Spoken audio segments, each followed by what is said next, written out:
You wouldn't normally associate low-calorie sweeteners with sport. I think the key thing with a sports drink is to ensure that it meets the science, and we know from science that the right concentration of carbohydrates and electrolytes is essential.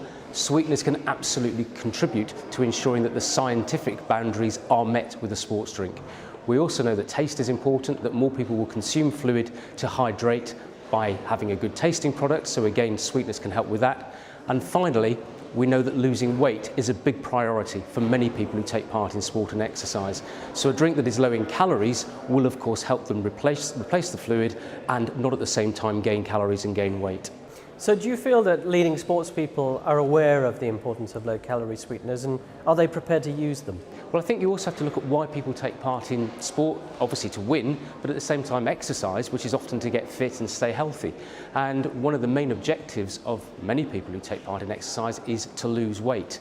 And there is really no point in going to the gym for a workout, going for a run, or playing a game of hockey in a way of obviously getting enjoyment, but also to lose weight, and then replacing all those calories by consuming a high-calorie drink after exercise.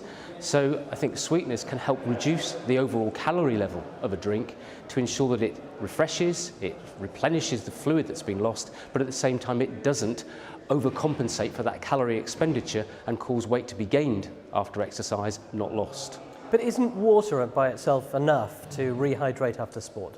We know that water is very good at rehydrating. At the same time, we also know from some studies that there are other products, isotonic drinks, that can help replace energy and fluid. I think it's up to the consumer to choose. Water absolutely works, but low-calorie drinks with a good taste will also help replace fluid and, of course, avoid weight gain at the same time. Finally, what would you say to an athlete who looks at a drink and balks at the word artificial? I think they need to look at the science, or at least they need to have the science explained to them. And quite clearly, as we're hearing at this conference, the science is showing that many of the artificial products that go into drinks are there to help the formulation, to help the stability of the product, and won't in any way do the athlete any harm. The big challenge that an athlete has to face is coping with the demands of their sport, making sure that they gain the benefits from the sport and exercise that they want, and they can do that by consuming drinks that contain the right ingredients.